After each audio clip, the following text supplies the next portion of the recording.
I got a hangover. Whoa, I've been drinking too much. Vous savez ce que ça veut dire, hangover? Ça veut dire gueule de bois en anglais. J'ai une gueule de bois. Voilà la signification de cette chanson où vous voyez vos enfants danser dessus. Bah, ça veut dire j'ai une gueule de bois. Bref. Elle est horrible cette chanson. Alors bah non, mais si on parle pas bien l'anglais, c'est plutôt amusant. File la gueule de bois carrément. Non, on a envie de faire du step. Alors oui, on va parler gueule de bois avec vous, docteur, ce matin. Celle qui fait très mal à la tête le dimanche matin, celle qui vous rend la bouche un peu sèche, celle qui vous fait vous jeter sur le Doliprane, celle qui vous donne envie de vous isoler dans un endroit très calme et frais, où on n'entend pas des enfants qui pleurent. Le calme, il nous faut du calme dans ces moments-là. Bon, ça rappelle certains souvenirs à certains.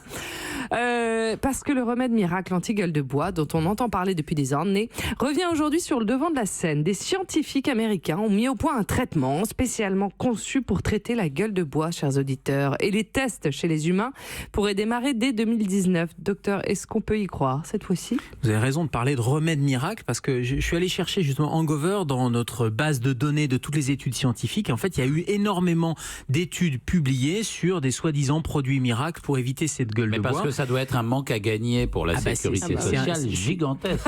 Non, mais c'est vrai, surtout en Russie. C'est effectivement un business qui est mondial. Alors là, on est sur une étude expérimentale et c'est des scientifiques américains qui ont mis au point un traitement spécifique. Et quand je dis spécifique, c'est que vraiment, il est allé chercher le mécanisme de la gueule de bois. Vous savez, quand vous consommez de l'alcool, vous avez des molécules d'alcool qui passent dans le sang, ça passe dans l'estomac, puis ça passe dans le sang, puis après ça va passer dans le foie. Et quelquefois, ça ressort aussi. Et il y a des enzymes qui sont là pour dégrader l'alcool.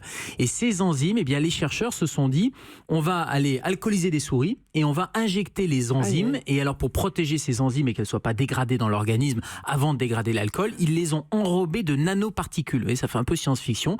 Donc, ils ont pris les enzymes naturelles, ils les ont injectées dans des souris bourrées, parce que c'est ça quand même la réalité.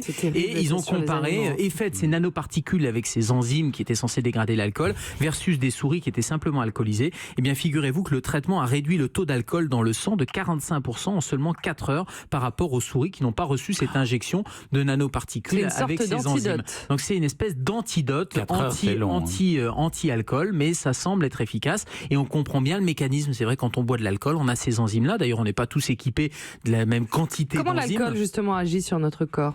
Alors l'alcool, il y a plusieurs molécules dans l'alcool, mais globalement, il va passer dans le foie. Il y a des dégâts sur le foie et puis surtout, il va agir au niveau du cerveau avant d'être dégradé. Et en fonction de notre appareillage enzymatique, il y a des gens qui ont plus d'enzymes que d'autres. On n'est pas égaux devant l'alcool. Qui métabolisent plus vite que d'autres.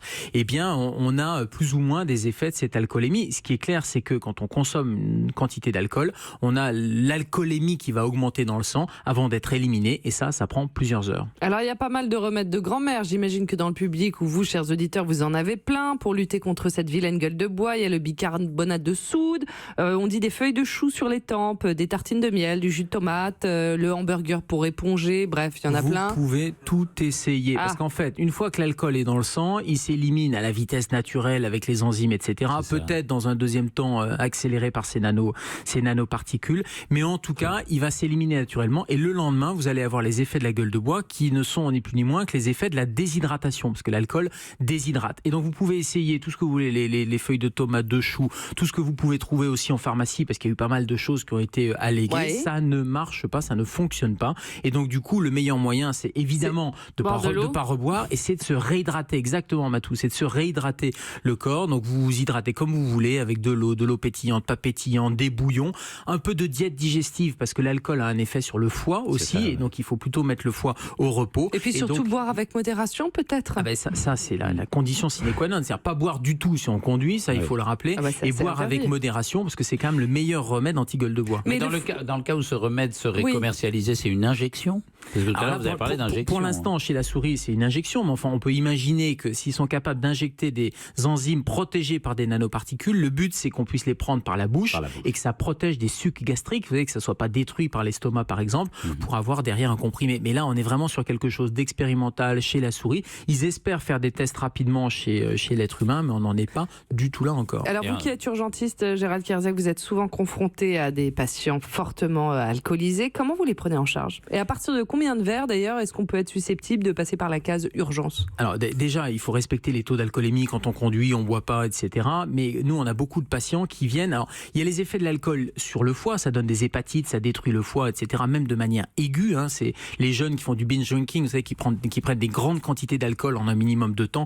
Donc ça, il faut à tout prix évidemment le prévenir. En une fois, par exemple, est-ce qu'on peut se faire des dégâts irréversibles? On peut faire une hépatite alcoolique et irréversible, bien sûr, qui peut aller jusqu'à la greffe de foie, la réanimation, la greffe de foie. Mais la deuxième conséquence qui est toute bête, c'est quand vous êtes alcoolisé, vous êtes dans le coma. C'est un peu comme si vous étiez avec une anesthésie générale. Et on voit beaucoup, malheureusement, de jeunes qui sont dans le coma, ils sont laissés dans un coin, il y a la fête, une boum, etc., dans une soirée, et ils sont pas mis sur le côté, malheureusement. Et qu'est-ce qu'ils vont faire? Quand on est alcoolisé, on a tendance un peu à vomir, et on va vomir dans ses bronches, et on a des détresses respiratoires. C'est pour ça qu'on intervient, nous, à titre préventif, et que on les intube. Parfois, on met une sonde pour qu'ils puissent respirer, parce qu'ils sont tellement alcoolisés. C'est ce qu'on appelle le coma éthylique, et on a chaque année des catastrophes. Ah oui, occupez-vous des gens quand ils boivent, quoi. Il faut s'en occuper. Et n'hésitez pas à appeler les pompiers, le SAMU, quand vous n'arrivez pas à réveiller la personne, et en attendant, vous la mettez sur le côté, comme ça, au moins, si elle vomit par terre. Merci beaucoup, docteur Gérald Kierzek, pour tous ces conseils. On vous retrouve demain. Europe